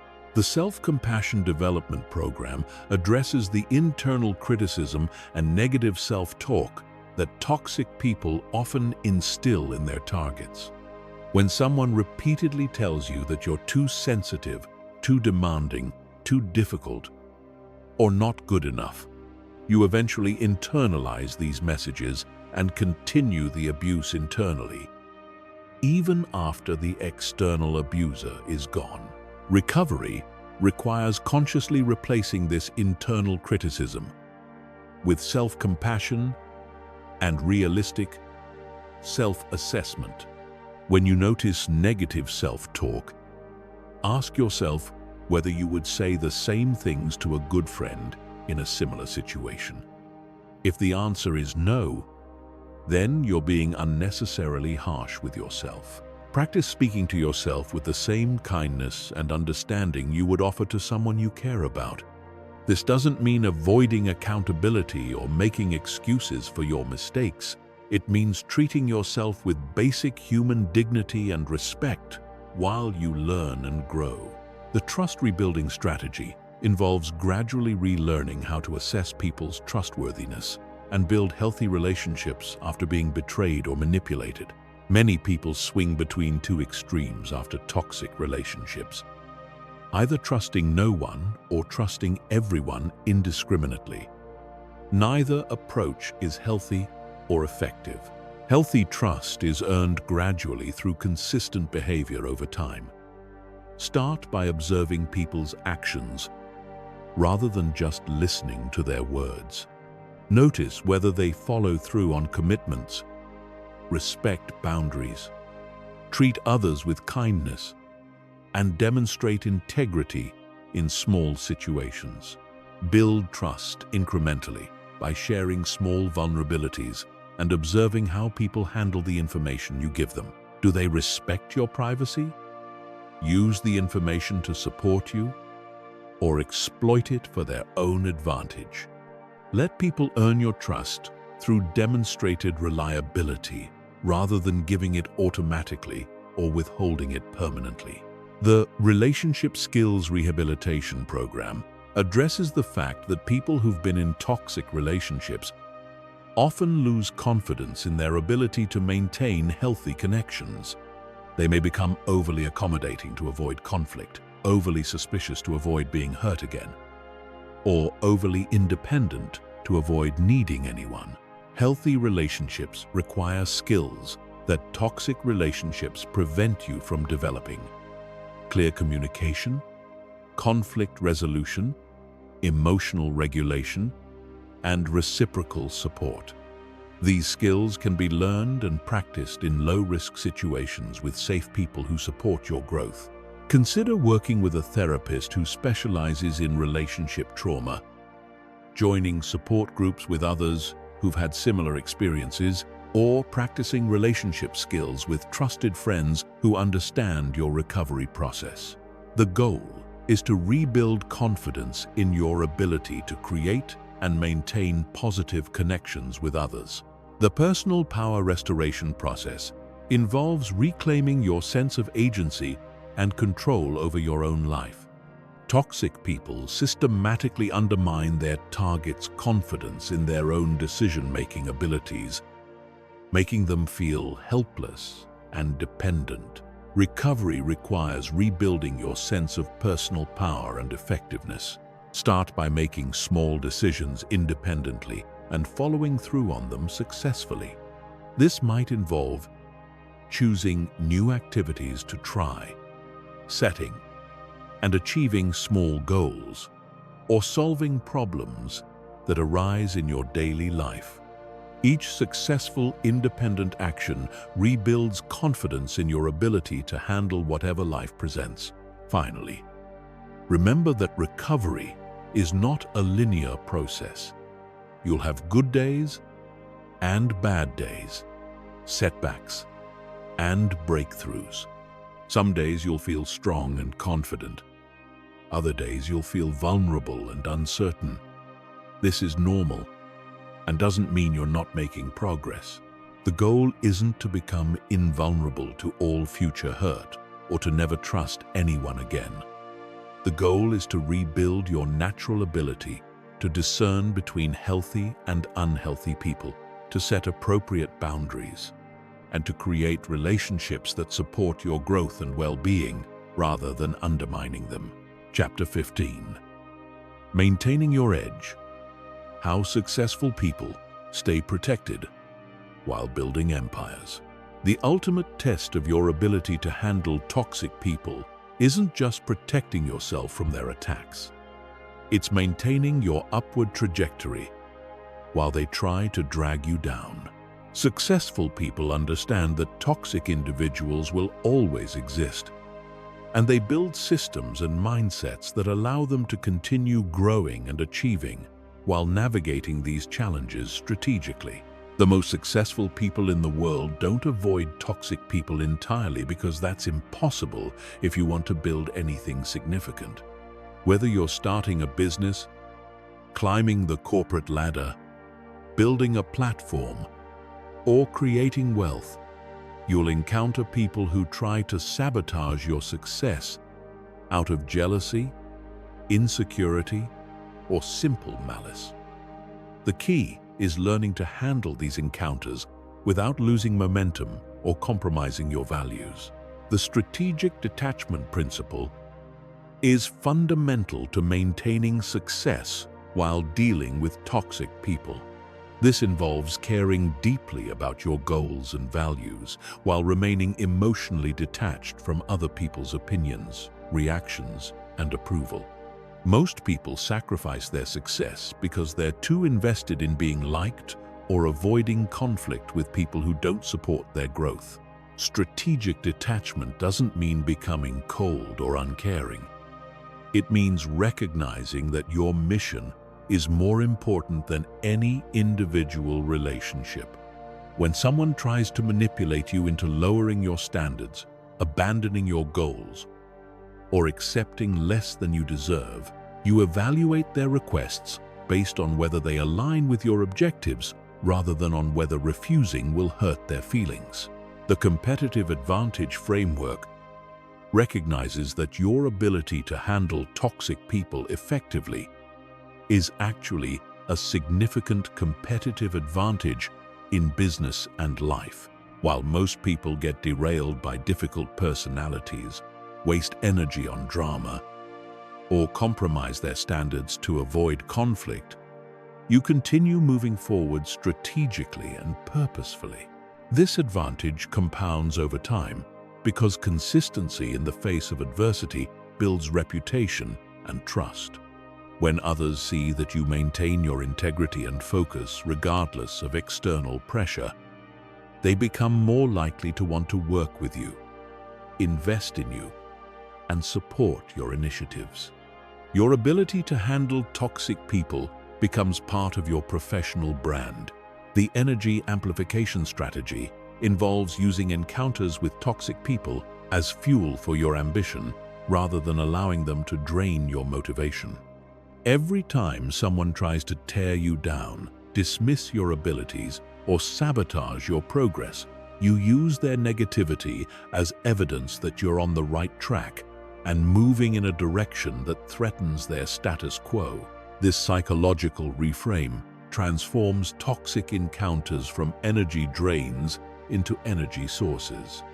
Instead of feeling defeated when someone tries to undermine you, you feel energized because their behavior confirms that you're growing beyond their level and representing something they fear or envy. The network leverage system involves building relationships with other successful people who understand how to handle toxic individuals strategically. When you surround yourself with people who've dealt with similar challenges and maintained their success despite opposition, you gain access to advanced strategies and emotional support that most people never receive. These network relationships also provide protection because toxic people are less likely to attack someone who has powerful allies. When you're connected to other successful, respected individuals, attacking you becomes more costly and risky for potential adversaries. Your network becomes a form of insurance against toxic behavior.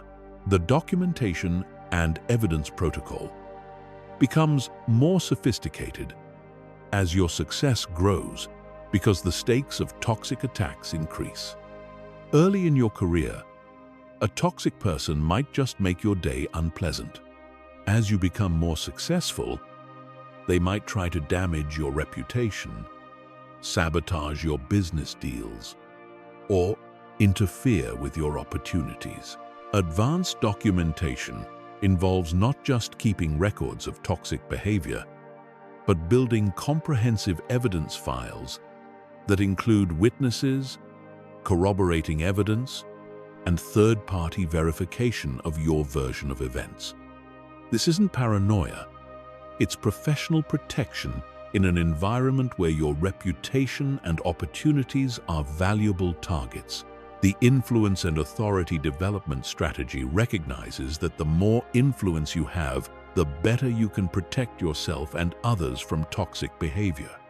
When you have authority, resources, and respect, you can set standards for how people interact within your sphere of influence and impose consequences for toxic behavior. This might involve creating workplace cultures that don't tolerate toxic behavior, choosing business partners who share your values, or using your platform to educate others about healthy relationship dynamics. Your success gives you the power to create environments where toxic behavior is discouraged and positive behavior is rewarded.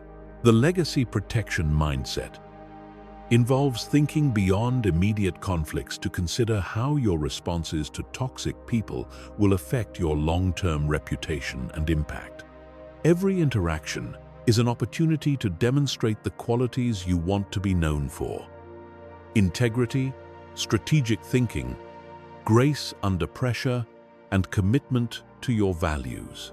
This long-term perspective helps you avoid reactive responses that might feel satisfying in the moment, but damage your reputation over time. It also helps you stay focused on building something meaningful, rather than getting distracted by short-term conflicts with people who ultimately don't matter to your success. The mentorship and teaching integration strategy involves using your experiences with toxic people to help others who are facing similar challenges. As you become more successful, you naturally encounter people who are earlier in their journey and struggling with toxic individuals in their own lives. Sharing your knowledge and experience not only helps others, it reinforces your own learning and creates positive relationships that counterbalance the negative energy from toxic encounters. Teaching others how to handle difficult people also establishes you as a leader and authority in this area. Finally, remember that your ability to handle toxic people while maintaining your success and integrity is one of the most valuable skills you can develop. It affects every area of your life, your career advancement, your business success, your relationships, and your overall well-being and happiness. The strategies and techniques you've learned in this comprehensive guide aren't just tools for dealing with difficult people. They're tools for creating a life where you have control over your environment, your relationships, and your outcomes. When you master these skills, you join the small percentage of people who refuse to let toxic individuals derail their success or compromise their values. Your success becomes a form of justice, proving that integrity, strategic thinking, and commitment to growth are more powerful than manipulation, toxicity, and destructive behavior. Every goal you achieve despite toxic opposition is a victory not just for you, but for everyone who believes that good people can succeed without becoming bad people in the process. The world needs more successful people who understand how to handle toxic individuals without becoming toxic themselves. Your success with these principles doesn't just improve your own life, it creates a model for others to follow and contributes to a culture where toxic behavior is less tolerated and less effective. This is your competitive advantage, your protection system, and your contribution to making the world a place where success and integrity can coexist. Use these tools wisely, implement them consistently, and never forget that your ability to rise above toxic people while maintaining your values is one of the most powerful demonstrations of true strength and success.